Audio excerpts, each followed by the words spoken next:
Bien, vamos a hablar entonces sobre la empresa y el elemento subjetivo, ¿no? El elemento subjetivo de la empresa se refiere justamente a todas las personas que van a participar, yo diría coparticipar en todos los actos mercantiles.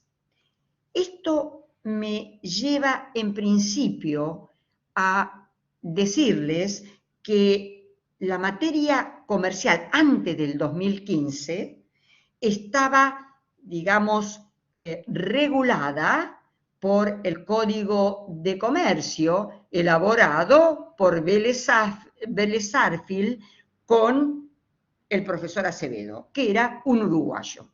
En el libro de Echeverri ustedes eso lo encuentran perfectamente narrado.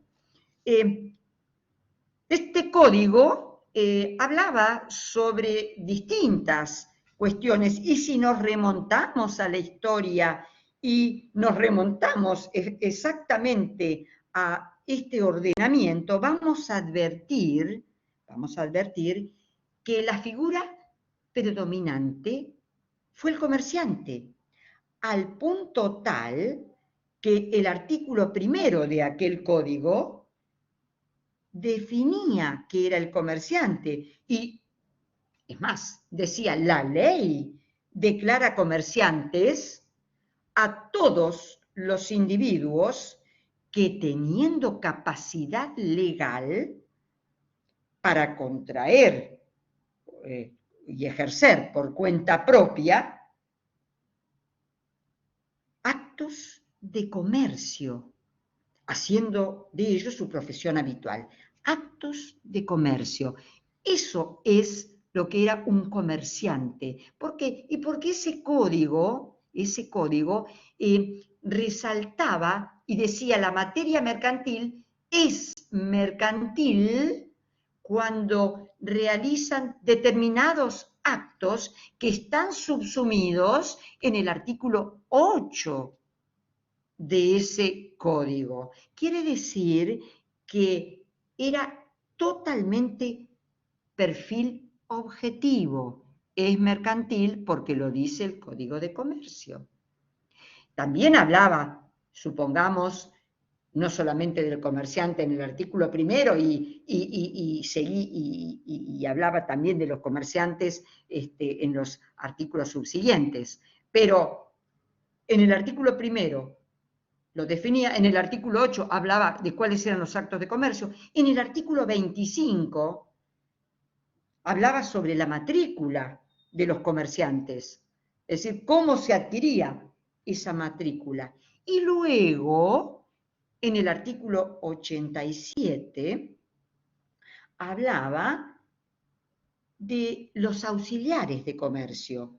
Los auxiliares de comercio que eran los que colaboraban en la actividad mercantil. No eran comerciantes, eran auxiliares de comercio. ¿Y cuáles eran estos? Y la ley, reitero, en ese artículo 87 decía que son considerados auxiliares de comercio, por ejemplo, los determinaba los corredores, los rematadores o martilleros, los barraqueros y administradores de casas de depósito, los factores o encargados y los dependientes de comercio, los acarreadores, los porteadores o las empresas o empresarios, o no decía empresarios, o los empleados del transporte.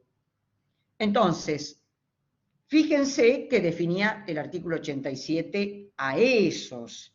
Ahora, eso estaba determinado en esa normativa, pero fíjense ustedes que justamente al ser derogado, quedó sin efecto ese artículo 87, sin vigencia, y la regulación es diferente, porque esos agentes auxiliares de comercio ya no están determinados en este nuevo código.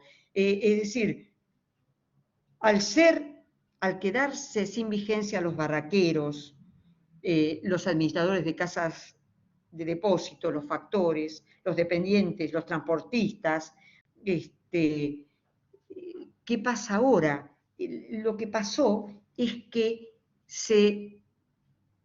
la normativa lo absorbió y encontramos los contratos de depósito, las locaciones de servicio y de transporte, sin perjuicio de la aplicación de las leyes laborales en la medida que corresponda, en los casos de los dependientes y los empleados. Entonces, fíjense que en este nuevo ordenamiento se cambió la historia. ¿Y cómo queda ahora? ¿Cómo queda ahora? Porque en el nuevo código tampoco hablamos del comerciante. Ese comerciante que era la voz cantante en toda la actividad mercantil otrora. Entonces, lo que yo quiero que ustedes rescaten es que aquello, hoy solamente no vamos a hablar del empresario, no vamos a hablar del comerciante, vamos a hablar del empresario. Eso es lo que el nuevo código propone y es paradigmático.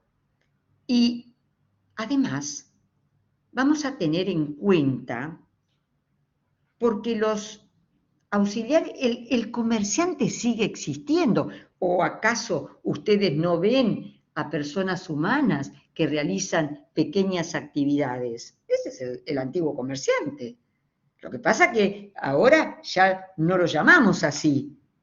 Sería el pequeño empresario o cuasi empresario, ¿no? Eso por un lado. Pero también los auxiliares de comercio no lo llama así el nuevo código. Pero existir, existen. ¿Mm? ¿Y cómo existen? Fíjense que yo les adelanté, en la normativa expandida del Código Civil y Comercial de la Nación, van a encontrar que está regulado las casas de depósito. No existe ya el barraquero o la administración de casas de depósito, pero está el contrato de depósito y la locación de servicios y el transporte. Y bueno, todo eso es lo que ha modificado a los auxiliares. Pero hay algunos auxiliares que persisten, para lo cual yo les quiero narrar dos artículos del nuevo Código Civil y Comercial de la Nación. Uno es el 148, que se refiere a las personas jurídicas, ¿no? Que ya lo vamos a hablar. Y el otro es el 150. El 150, y ustedes dirán, ¿por qué lo traigo a colación? El 150 es una norma que es importante conocer.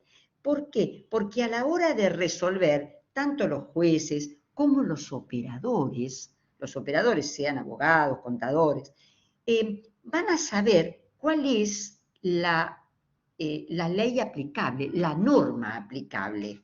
¿Por qué? Porque no necesariamente se va a aplicar el Código Civil y Comercial de la Nación, ¿no? ¿Por qué? Y bueno, porque hay leyes que no han sido derogadas, ¿no? Entonces, las leyes que no han sido derogadas, por ejemplo, les digo alguna, es la ley de transferencia de Fondo de Comercio, que ustedes lo van a estudiar.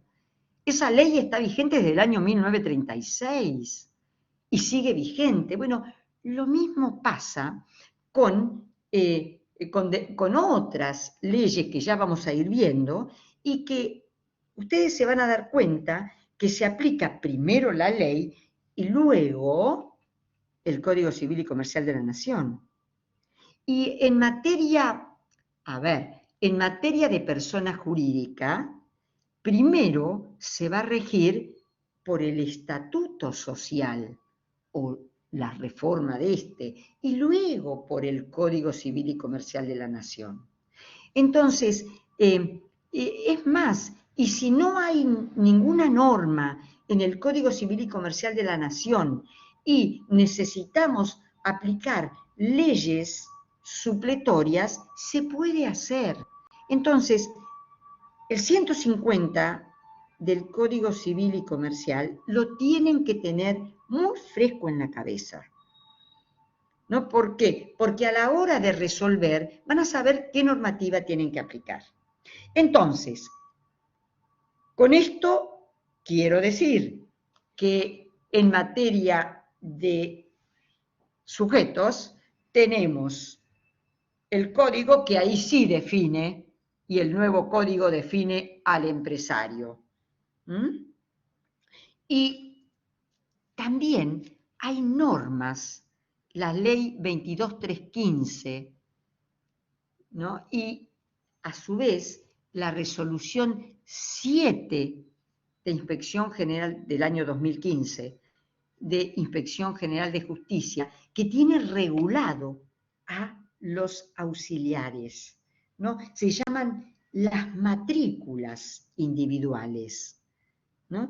Ya no se llaman auxiliares de comercio, se llaman las matrículas individuales, ¿no? Entonces, fíjense que ¿quiénes van a matricularse al registro público? Porque las matrículas de estos auxiliares se tienen que registrar. ¿Y dónde? En el registro público que corresponda a cada jurisdicción. Si yo quiero tener una actividad económica organizada, persona humana, en Capital Federal, voy a registrar o a pedir la matrícula en Capital Federal. Si yo quiero ir y ejercer mi actividad económica organizada como humana en la ciudad de Tandil, sé que voy a tener que ir a al registro público de La Plata, que es provincia de Buenos Aires. Y así sucesivamente cada registro es jurisdiccional. Si quiero ir a ejercer actividad organizada en la ciudad de Mendoza o Córdoba, voy a los registros públicos de cada una de esas jurisdicciones. Entonces, es necesario que esas matrículas individuales estén registradas para poder interactuar en la materia mercantil. Ahora, las matrículas en particular, ¿cuáles son? Yo me voy a ceñir a las de Capital Federal y está regulado de una manera clara, concreta, y establece que las matrículas particulares son las personas humanas con actividad económica organizada. O también los martilleros, ¿no? Estos martilleros que se regían y se rigen por la ley 20266, modificada por la 25028. Fíjense que no fue derogada esta ley, se mantiene vigente, entonces se les aplica esa normativa. ¿Y qué les dice? Entre otras cosas, ¿no? Yo me voy a ceñir qué les van a pedir para poder registrarse. Se van a poder registrar en la medida que, primero, tengan título universitario. Martilleros tienen que tener título universitario. Segundo, tienen que aprobar un examen de idoneidad, ¿no? Y además prestan una garantía. Esa garantía la prestan a todo evento, anual. Otra matrícula, corredores. Acá hay una clasificación. Los corredores pueden ser inmobiliarios o no inmobiliarios. Los corredores inmobiliarios no se registran. Inmobiliarios no se registran en el registro público. Tienen su colegio, no como el colegio de abogados, el colegio de contadores. Tienen su colegio. Los que sí se registran en el registro público son los corredores no inmobiliarios. una característica fundamental es que no puede estar inscrito como comerciante, ¿no? O como persona con actividad económica organizada. También tienen que tener título universitario, también se les exige un examen de idoneidad y además prestan una garantía anual. ¿Qué otra matrícula individual? La de los despachantes de aduana. Son auxiliares de la materia mercantil. Y se les exige a estos despachantes un examen teórico, no solamente teórico práctico, no que va a ser rendido ante la Dirección General de Aduanas, ¿no? Que esa Dirección General de Aduanas depende de la AFIP. Y fíjense que esto le es requerido por el Código Aduanero. Y por último, la resolución 7 de Inspección General de Justicia de Capital Federal, vuelta, la tienen digitalizada, habla de los agentes institutorios.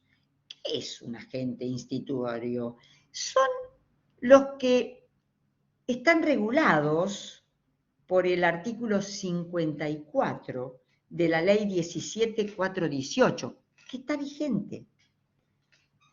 Y necesita de una resolución o de un acto administrativo que va a estar emitido por la Superintendencia de Seguros de la Nación,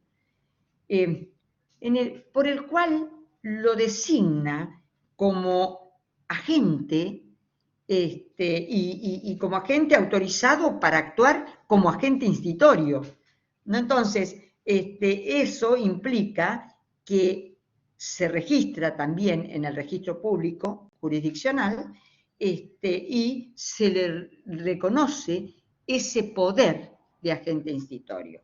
Esto quiere decir que los que he mencionado, estos 5 agentes que he mencionado, comparecen al registro público que les corresponde y entonces le van a extender, luego de la acreditación de todo lo que yo acabo de mencionar, le van a extender una matrícula que los autoriza a actuar en la actividad por la cual peticionaron dicha matrícula. Quiere decir que estos también están o se mantienen vigentes. Entonces, la idea entonces es que ustedes diferencien. En el Código de Comercio derogado existía en el artículo 1 el comerciante que, como era objetivo, remitía a los actos de comercio son los que estaban mencionados en el artículo 8, y luego el artículo 25 hablaba sobre la adquisición de la matrícula de estos agentes auxiliares, y en el artículo 87 mencionaba cuáles eran los agentes auxiliares. Ahora todo cambió. En el nuevo Código Civil y Comercial de la Nación, todo cambió. Y entonces hablamos de 2 cosas distintas. Por un lado, el empresario y estos agentes que persisten en dicha actividad. Y el empresario lo tenemos que mirar desde como si fuera el empresario individual o el empresario colectivo. El empresario individual es, yo diría, el elemento subjetivo por excelencia. Y entonces ya avanzo y digo que es la persona humana o jurídica titular de la empresa, ¿no? Entonces, eso le va a imponer someterse a normas que regulan su actividad, lo que implicaría el cumplimiento de diversos cargos, de diversas cargas, obligaciones, pero también el goce de ciertos derechos.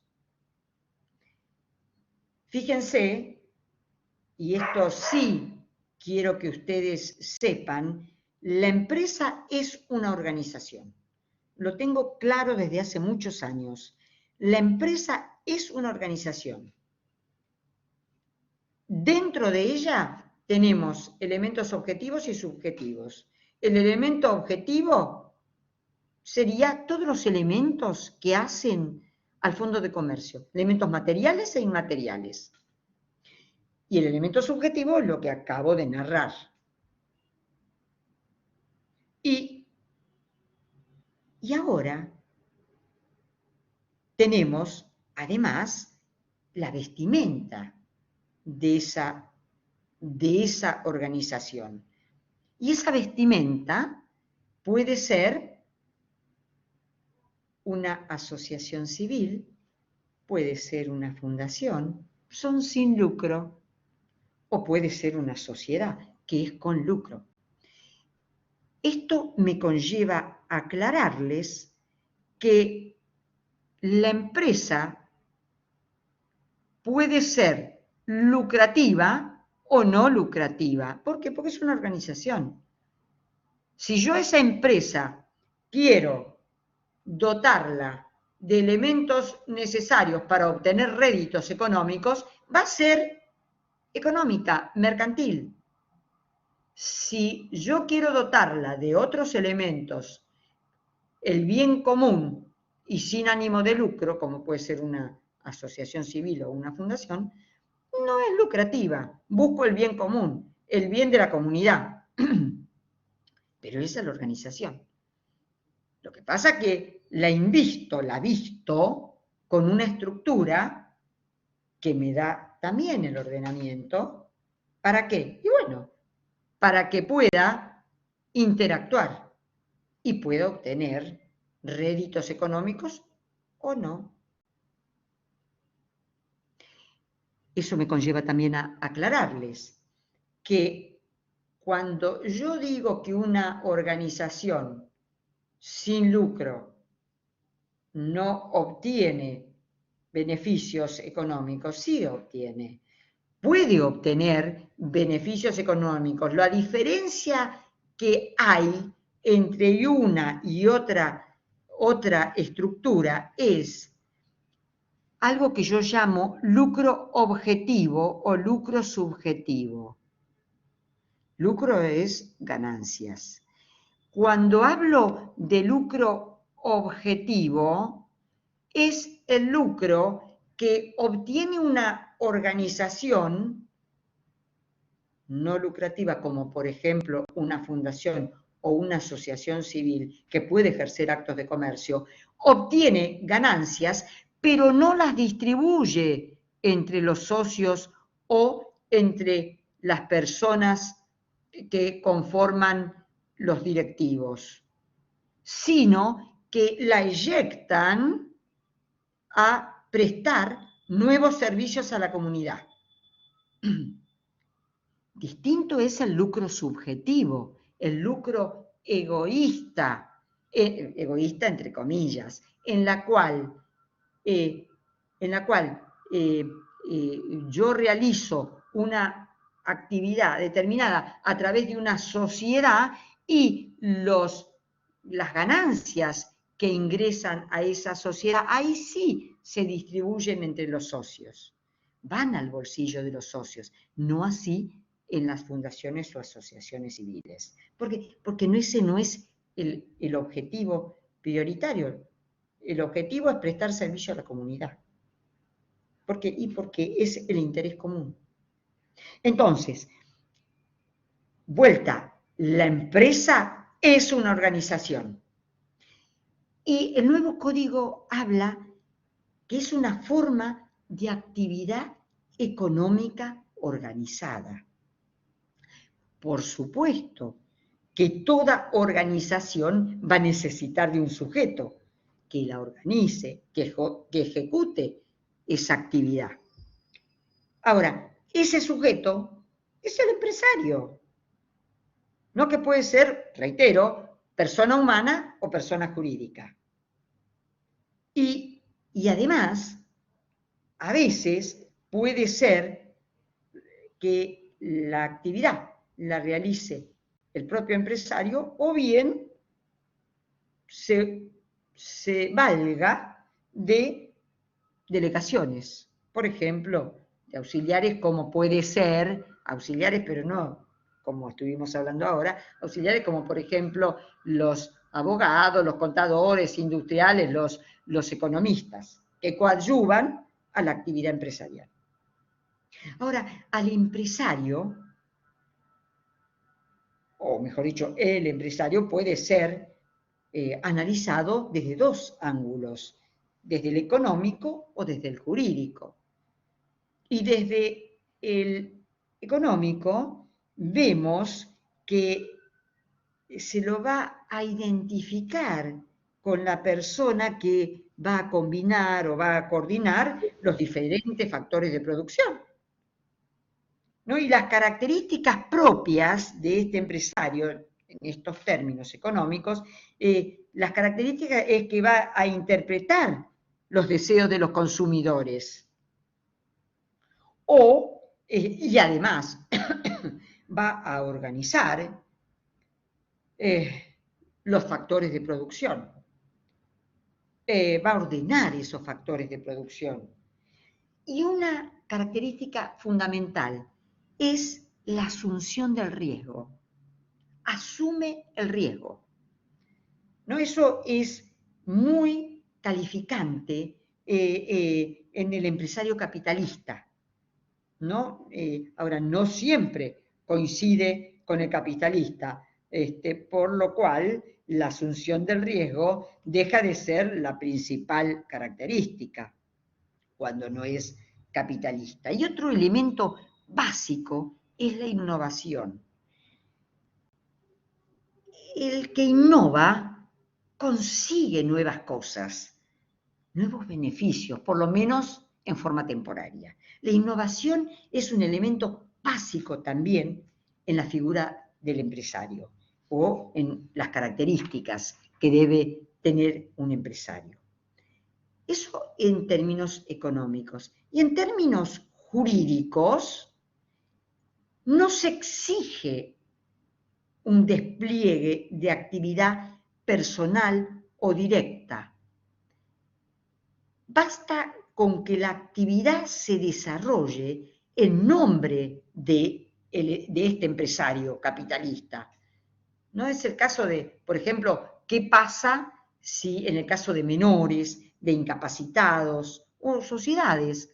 No es que la actividad la va a desenvolver propiamente dicho el empresario. No, en los menores o incapacitados va a haber personas en representación de ellos. En el caso de la sociedad, por supuesto que va a haber un representante legal de la sociedad. Es más, sin duda, en las pymes, por ejemplo, la figura del empresario coincide normalmente con el capitalista, cosa que no se da en las grandes empresas, ya que en este caso la figura no recae en una persona, sino en un gran número de técnicos profesionales. Por eso, queda claro que el empresario individual o colectivo siempre, en eso sea de una manera o de otra, siempre va a tomar las decisiones y, por supuesto, va a asumir la responsabilidad por las actividades que desarrolle. Quiero abordar ahora una norma, el 148, que lo señalé antes de hablar del 150, se refiere a las personas jurídicas privadas, ¿no? Y hubo un cambio de paradigma acá, porque antes, por ejemplo, en las personas jurídicas, para obtener la personalidad jurídica, requerían en las entidades sin fines de lucro que el Estado les diera la personalidad. O en las sociedades, por ejemplo, la obtenían con la inscripción en el registro público de comercio, como se decía anteriormente. Hoy en día no es así. Hoy en día el 148 determina que son personas jurídicas, las privadas, ¿no? Las sociedades, las asociaciones civiles, las simples asociaciones, las mutuales, las fundaciones, las iglesias. Bueno, no es materia nuestra, pero los consorcios de propiedad, ¿no? Y deja, por último, las sociedades, y deja por último un inciso donde da la posibilidad de todo aquello que en las leyes exista y puedan ser personas jurídicas. Son estructuras, ¿no? Por ejemplo, no está dicho acá, pero las cámaras empresarias, por ejemplo, los sindicatos, los gremios, son asociaciones civiles. Es decir, acá pusieron solamente asociaciones civiles en general, pero las especiales, la mutual es una asociación civil y está consignada, pero no pusieron ni las cámaras empresarias, ni los gremios, ni los sindicatos. Entonces, quiero que tengan en cuenta este artículo porque es fundamental. Y son personas jurídicas privadas, ¿no? Entonces, ahora vamos a ver la figura del empresario propiamente dicho en el Código Civil y Comercial de la Nación. Y ahí sí nos vamos al artículo 320, ¿no? Ese artículo está bien determinado y de ahí surge la figura del empresario. ¿Por qué? Porque se refiere a otro tema, a la contabilidad. Y entonces determina quiénes están obligados. Y están obligados a llevar contabilidad todas las personas jurídicas privadas. Ese artículo que acabo de mencionar, el 148. Todas esas personas jurídicas están obligadas a llevar contabilidad. Y además, dice el 320, quienes realicen una actividad económica organizada, o bien sean titulares de una empresa, o también sean titulares de un establecimiento agropecuario, industrial, comercial o de servicios, en la medida que lo soliciten cualquier otra persona. Además de eso, otra persona puede hacerlo en la medida que lo solicite, ¿no? Para poder estar habilitada y llevar a cabo determinada actividad. Entonces, no solamente las personas jurídicas privadas del 148, sino también cualquier ser humano que tenga una actividad económica organizada, ¿no? Y quiera inscribirse, o las que son titulares de una empresa o de un establecimiento, ya sea comercial, agropecuario, industrial o de servicios, o cualquier persona que quiera inscribirse, ¿no? Para poder llevar a cabo determinada actividad. Eso se considera empresario o cuasi empresario, depende de la magnitud. Hay personas excluidas, ¿no? Es decir, no se consideran empresarios las personas humanas que desarrollan profesiones liberales. Yo soy abogada, soy escribana, no ejerzo la escribanía, pero soy abogada, la ejerzo, ¿no? Yo no soy un empresario, soy una profesional. Yo estoy exenta de llevar la contabilidad como exige el 320, pero yo tengo que presentar mis declaraciones juradas frente a la AFIP. Los contadores, los escribanos, están dentro de esta exclusión. O también están excluidas personas humanas que desarrollan actividad agropecuaria y conexa. Pero doctora, me van a decir ustedes, recién me dijo los titulares de establecimientos agropecuarios. Sí, en la medida que lo soliciten. Pero genuinamente las actividades agropecuarias y conexas pueden estar exentas. ¿Y qué es una actividad conexa? La actividad que está dirigida a transformar o a enajenar los productos agropecuarios que están comprendidos en el ejercicio de esa actividad. Entonces, ellos pueden estar excluidos. Además, otro que puede estar excluido es esa actividad que por el volumen de su giro sea tan irrisorio que en realidad resulte un inconveniente sujetar a estos deberes, ¿no? Entonces, el 320 lo que hace es resaltar, de acá surge la persona del empresario, sea individual o sea colectivo. ¿Por qué? Porque me habla de las personas jurídicas privadas también, ¿no? Señala quiénes están obligados y también señala quiénes están excluidos, enseñándonos, a su vez, qué son las actividades conexas. Yo diría que la norma conceptualiza al empresario como sería la persona obligada a llevar contabilidad, ¿no? Y que va a reflejar justamente una actividad económica organizada, o no refleja eso, pero que es un titular de una empresa o de un fondo de comercio.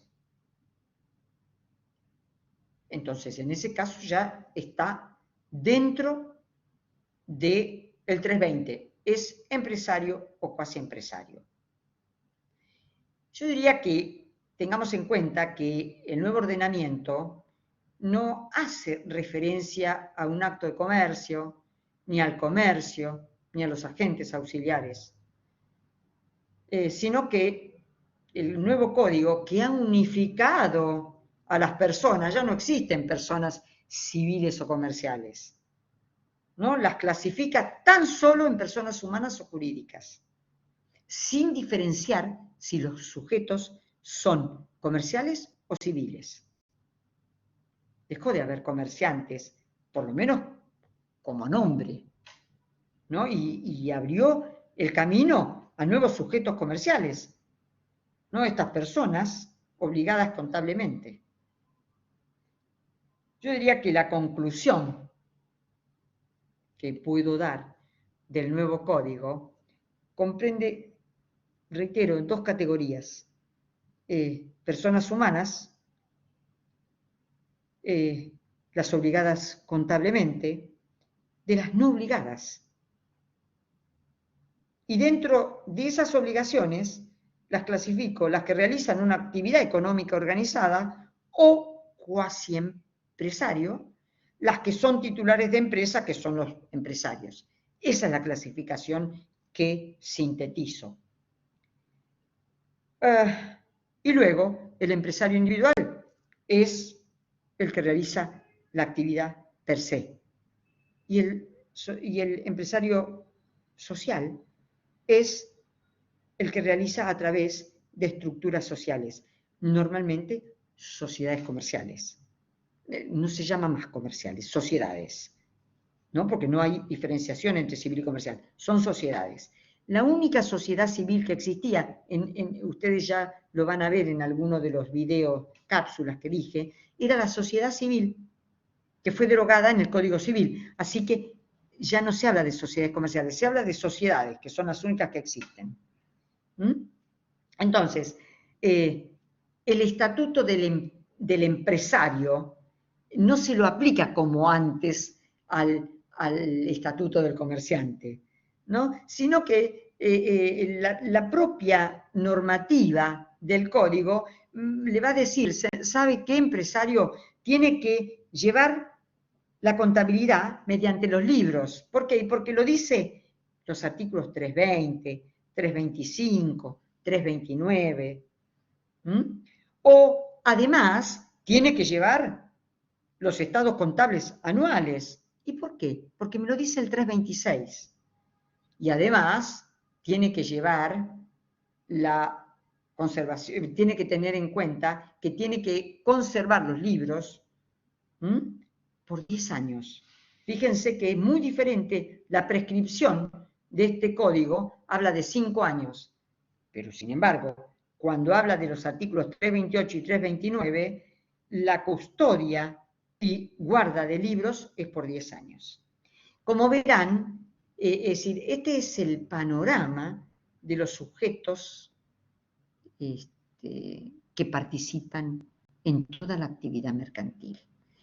Por eso digo, es infinitamente rica en este código todas las actividades. Algunos autores dicen, no, presuponemos, dicen, que la materia civil nos redujo. No, nada de eso. La materia comercial fue tenida en consideración y está muy, muy determinada en distintas normas del Código Civil y Comercial de la Nación, que insto a que lo vayan leyendo de acuerdo a la temática que vayan analizando en su programa. Me va a encantar que alguien quiera hablar, que me pregunte sobre lo que acabo de esbozar. Bien, sí, Ivo, te he contestado en el ¿Escucha? foro, sí, claro. Sí, Ivo. Profe, ¿cómo está? Muy bien. Dos consultas tenía. Una, le escuché en la clase muchas veces hacer referencia a un concepto que es el capitalista. Me interesaría saber cómo puedo definirlo a fines de la materia, la persona capitalista.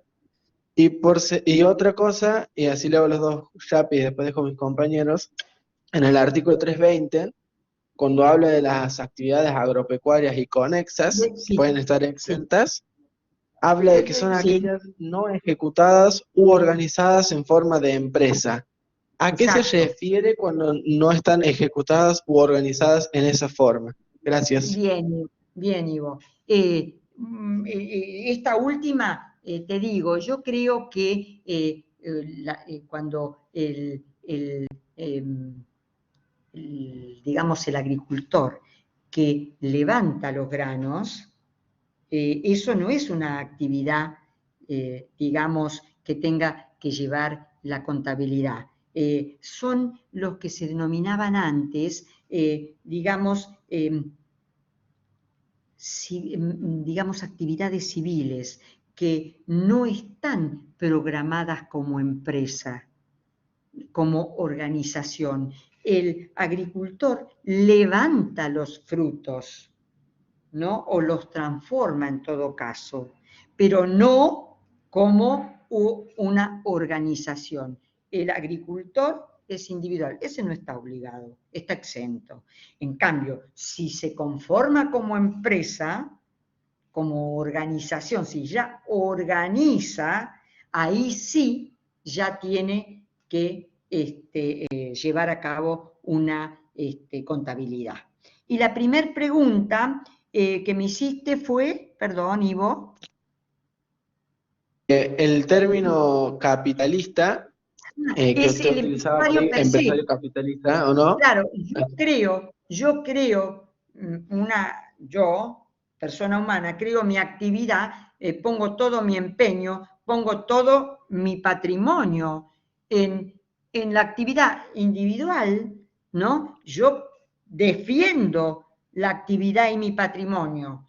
Distinto es cuando digo que en esas grandes empresas se diluye más, a eso me refiero, se diluye más, hay más personas, no solamente el individual. Cuando en las pymes es el capitalista, digamos, aun cuando sea social, una sociedad son estructuras pequeñas, pequeña o mediana empresa. Entonces, son los que inyectan a la sociedad capital. Ellos luchan. En cambio, cuando son holding o son grandes empresas, se diluye más. No es que está el capitalista siguiendo su actividad per se, sino hay otros personajes, otros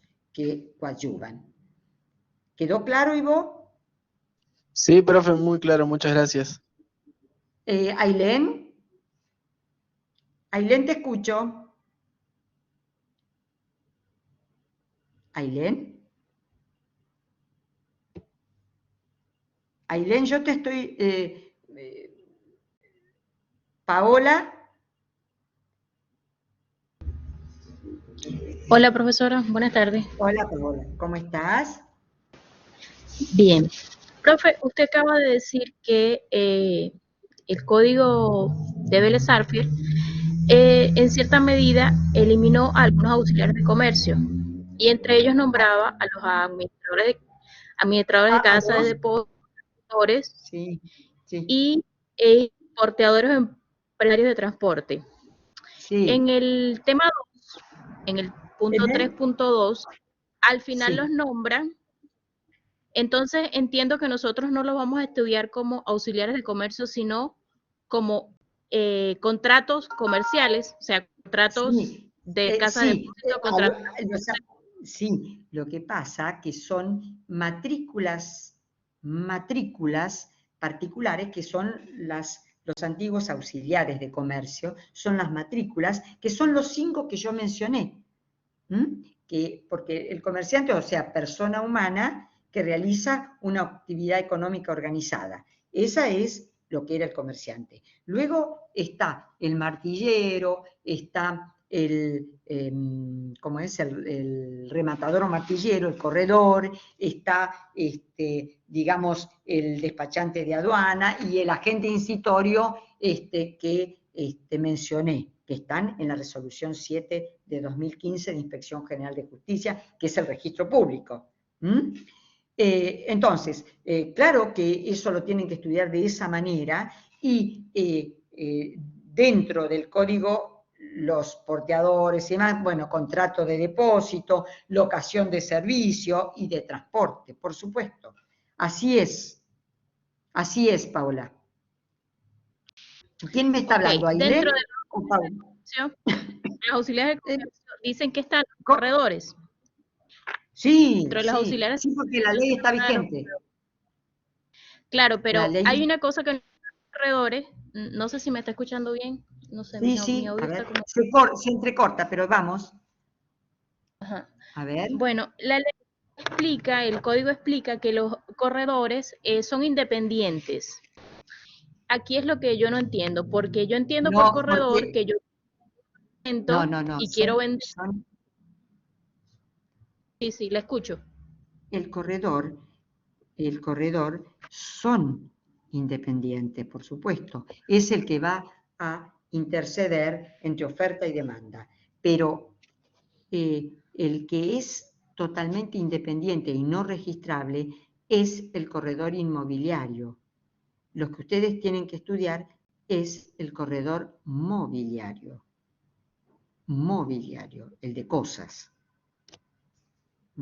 Pero la frase independencia es la que yo no termino de entender, porque tiene si que usted ser independiente. Es independiente, claro, pero de las partes. Independiente de las partes. Pero si no yo lo contrato y le ¿Cómo? estoy pagando, o sea, si yo contrato corredor inmobiliario. Pero son los dos. No, tiene que haber, no, está arreglado eso. Si vos lees la ley que rige a los corredores, te vas a dar cuenta que tiene que tener total independencia. porque si no, es más, si la otra parte advierte que hay desmanejo, digamos, fíjate que no le va a pagar los honorarios, porque es una de las causales de no pago. ¿Me escuchás, Y entonces, Paola? ¿cuál sería un ejemplo de ¿Cómo? corredor mobiliario e inmobiliario? No, ¿Cómo sería un ejemplo de cada uno? no, inmobiliarios son inmuebles. Sí, Inmobiliarios sí, eso lo sé, solamente. pero ¿cuál es el otro? Inmobiliarios cosas. Sí, A pero ver, sí, te escucho. si yo contrato un corredor inmobiliario para la venta de un departamento y le Sí, estoy pagando para que él medie entre el comprador y yo, sí. se supone que hay una dependencia y ¿Cómo, él cómo? debería estar, se supone que hay una dependencia de ese corredor. Bueno, pero no hay una dependencia, no debiera haber. Por eso yo, corredora, supongamos, voy a tratar de acercar a las partes, de Sí, acercar a las partes. Y bueno, pero hay es una decir, pero parte que te no, está pagando. no, no, pero con total independencia a lo que ellos resuelvan. Yo Ah, me contrataste y está bien, a partir de ahí tengo total independencia. No es que porque vos me vas, todavía primero que no me pagaste, ¿no? Primero no me pagaste, es al final el honorario, ¿no? Entonces, yo voy a tratar de que ambos se acerquen bien, porque si yo elijo una situación oscura, no voy a cobrar los honorarios. ¿Me bien, explico? Tengo que ser independiente en mi acción, en mi actividad. ¿Mm? bien, bien. Muchas gracias, profe. No, por nada. Había Ailén, creo. Está acá Ailén. Ailén Gaude. Hola, ¿Me profe. escuchás ahí? Disculpa, no me funcionaba el audio. Ah, bueno. ¿Ahora? No, estaba escuchando, sí, sí, yo estaba escuchando que estaban hablando de la persona capitalista y yo quería saber si se puede abocar el ejemplo de persona capitalista a un contratista que trabaja de ¿Aunque? manera individual, Ah, perdón, a un, ¿aunque? a un Ay, contratista. ¿cómo un contratista? Un Contratista rural, contratista. No te escucho. ¿Un contratista de qué? contratista rural, profe. Ah, un contratista rural.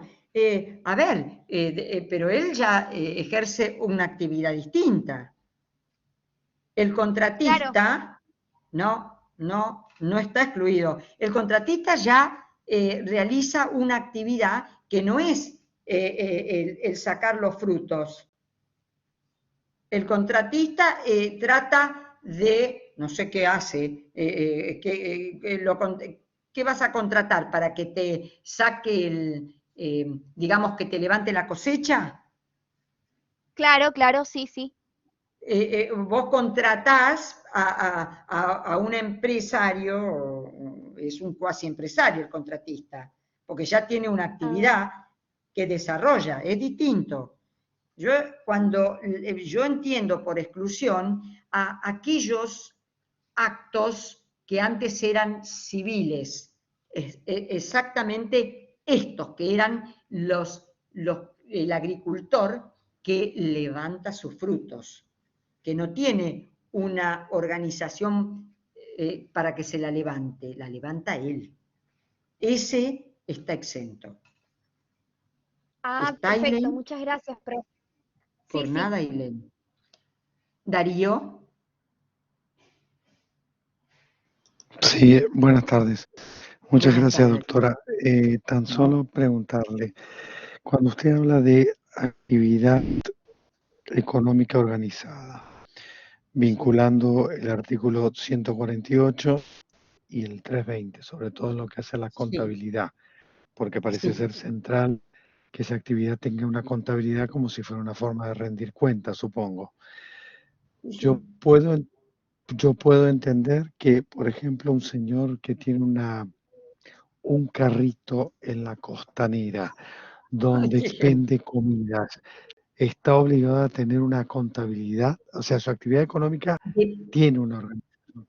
Sí, tiene una orden, sí, puede ser un cuasi empresario, depende, pero si tiene un giro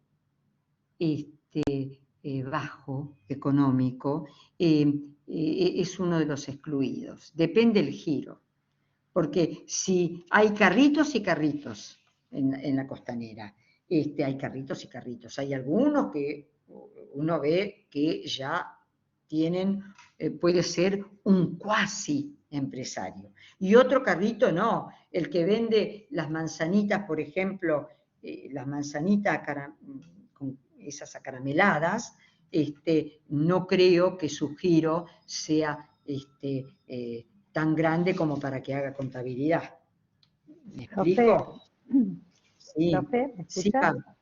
Yo sí, tengo un Paola. ejemplo, Sí, yo tengo a mi hermano que tiene un food truck en la localidad de Tres Arroyos, provincia de Buenos Aires, donde somos nosotros, sí, y como su actividad, si bien encuadra como empresario ante AFIP, tienen cierto tope de monto por dinerario supuesto, anual, por entonces supuesto. está encuadrado como monotributista social y está Claro, exento sí, de muchos impuestos.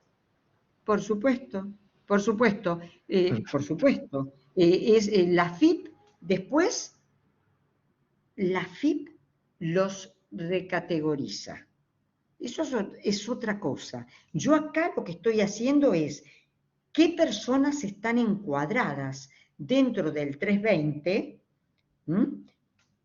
Las personas jurídicas seguro, y las personas humanas que tienen una actividad económica organizada están adentro.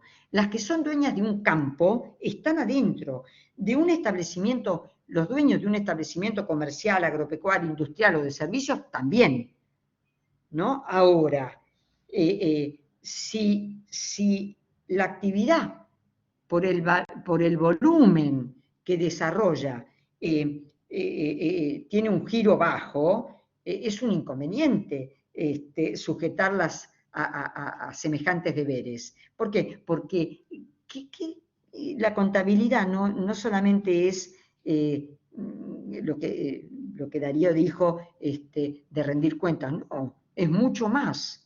Es rendir cuenta, es hacer un balance anual, ¿no? Con lo que eso conlleva, el ejercicio económico cerrado al año, y eso hay que llevarlo, sí, a la FIP, y en el caso, en el supuesto que sea una persona jurídica, eso además hay que llevarlo al registro público. Entonces, son cosas costosas. Entonces, sería la exclusión por el volumen del giro es totalmente atendible.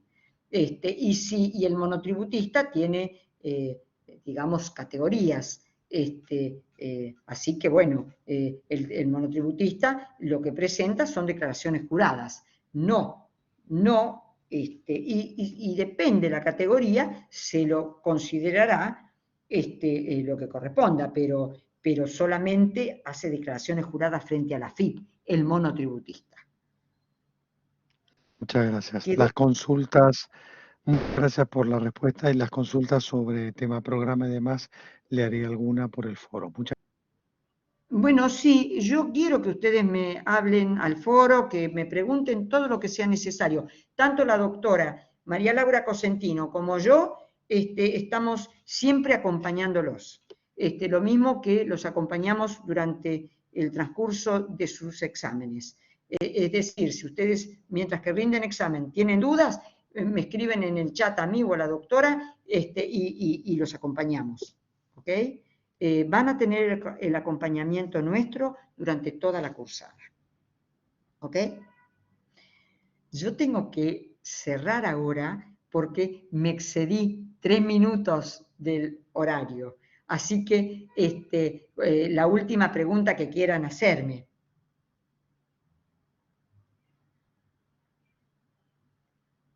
Y si no hay más preguntas, los que quieren hacerme en el foro, pues los espero. ¿Ok?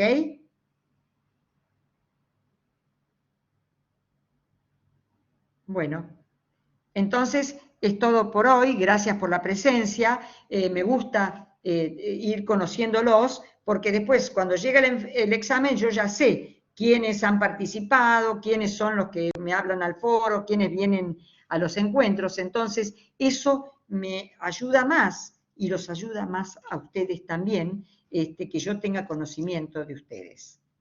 Bueno, muchas gracias y nos estamos viendo dentro de unos días en el próximo encuentro. Hasta luego. Profe, gracias.